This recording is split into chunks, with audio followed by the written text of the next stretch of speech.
اعوذ باللہ من الشیطان الرجیم بسم اللہ الرحمن الرحیم اللہم صلی علی سیدنا و مولانا محمد معدن الجود والکرم وعلی آلہ وبارک وسلم۔ محترم خواتین و حضرات، السلام علیکم۔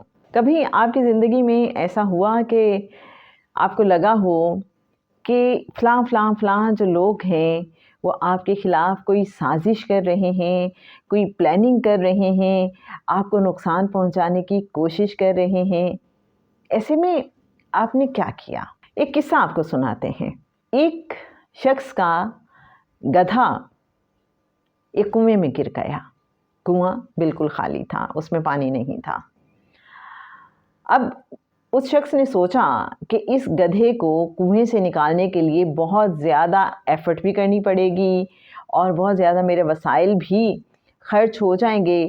جو گدھا ہے وہ بالکل اب آخری عمر میں ہے، کافی ضعیف ہو چکا ہے، کام تو زیادہ کرتا نہیں ہے، میرے لیے اب تقریباً یہ بیکار ہوتا جا رہا ہے، میں اس پہ اتنا پیسہ کیوں خرچ کروں؟ تو میں ایسا کرتا ہوں کہ میں اس کنویں کو مٹی سے بھر دیتا ہوں، کوڑے سے بھر دیتا ہوں، اور یوں خود ہی جو گدھا ہے وہ مٹی تلے یا کوڑے تلے دب کر مر جائے گا۔ اب کیا کیا اس نے کوڑا اور مٹی اس گدھے پر پھینکنا شروع کر دی، لیکن ایک عجیب منظر سامنے آیا۔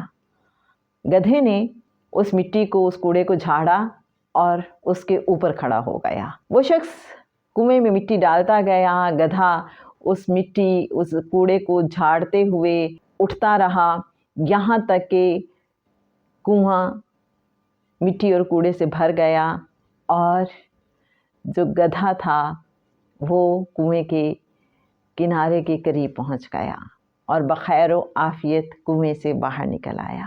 جب میں یہ کہانی سن رہی تھی تو ایک دم سے مجھے خیال آیا، زندگی کے اس سفر میں بہت سے لوگ ایسے ہوتے ہیں جو آپ پہ کوڑا پھینکتے ہیں، جو آپ پہ گرد پھینکتے ہیں، جو آپ کو گرد آلود کرنے کی کوشش کرتے ہیں، جو آپ کو دبانے کی کوشش کرتے ہیں، جو آپ کو ختم کرنے کی کوشش کرتے ہیں۔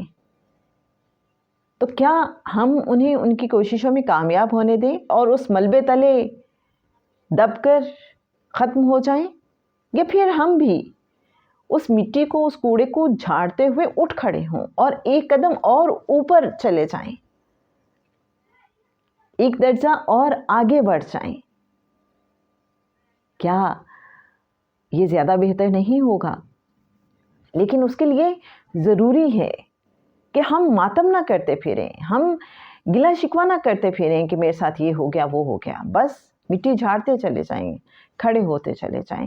اپنی منزل پر نظر رکھیں، اپنے سفر پر نظر رکھیں، بیکار کی باتوں میں نہ پڑیں۔ جو کچھ کوئی کر رہا ہے سوچے شر میں سے خیر کیسے ڈھونڈنی ہے۔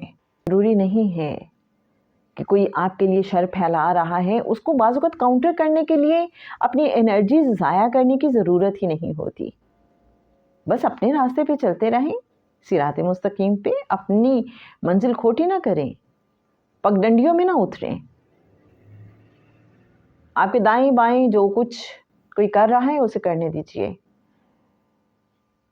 اپنی اگر کوئی حکمت عملی اختیار کر سکتے ہیں خاموشی سے تو کریں، ضرور کرنی چاہیے اس شر سے بچنے کے لیے، لیکن بلا وجہ کی انرجیز نہ ضائع کریں۔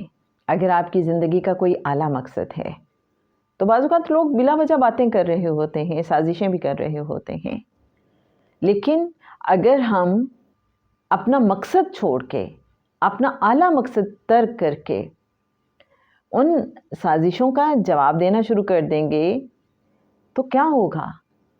ہو سکتا ہے کہ دشمن آپ کا ٹائم ویسٹ کرنا چاہتے ہوں، آپ کے انرجیز ویسٹ کرنا چاہتے ہوں، آپ کو اپنی منزل سے بھٹکانا چاہتے ہوں، اور وہ یوں اپنے مقصد میں کامیاب ہو جائیں گے۔ تو ہمیں طے کرنا ہے سب سے پہلے کہ ہمارا مین آبجیکٹیو کیا ہے۔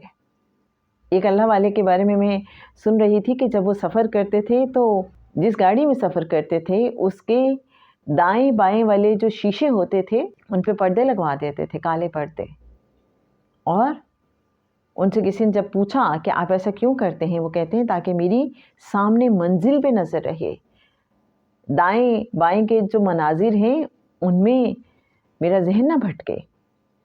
اس حد تک احتیاط۔ نہ جانے میرے اچھے ناظرین، جب میں سوچ رہی تھی ان سارے معاملات کے حوالے سے، کیونکہ ہم سب کو زندگی میں بعض اوقات اس طرح کے چیلنجز فیس کرنا پڑتے ہیں کہ بعض اوقات بلا وجہ کے کاموں میں لگتا ہے کہ کچھ لوگ ہماری انرجیز، پازیٹیو انرجیز ویسٹ کرنا چاہتے ہیں اور ہمیں نیگیٹو باتوں میں الجھانا چاہتے ہیں۔ بعض اوقات کوئی سچویشن آس پاس ایسی کریٹ ہو جاتی ہے۔ فرض کریں آپ کہیں بہت ضروری کام سے جا رہے ہیں اور راستے میں کوئی آپ کی توجہ بھٹکانے کی کوشش کرے، تو کیا آپ اپنا ٹائم ضائع کریں گے؟ یا آپ سوچیں گے کہ مجھے تو منزل پہ پہنچنا ہے، میرے پاس بہت تھوڑا سا وقت ہے، آپ توجہ ہی نہیں دیں گے؟ مجھے یہ لگتا ہے کہ زندگی کے سفر میں بہت بار ایسے ایونٹس ہوتے ہیں کہ جو بلا وجہ کی توجہ مانگتے ہیں اور ان کو اوائڈ کر کے گزر جانا ہی ہماری کامیابی ہے۔ تم دیے باد مخالف سے نہ گھبرا اے عقاب، یہ تو چلتی ہے تجھے اونچا اڑانے کے لیے۔ کیا کہتے ہیں جناب آپ؟ اللہم صلی علی سیدنا و مولانا محمد معدن الجود والکرم وعلی آلہ وبارک وسلم۔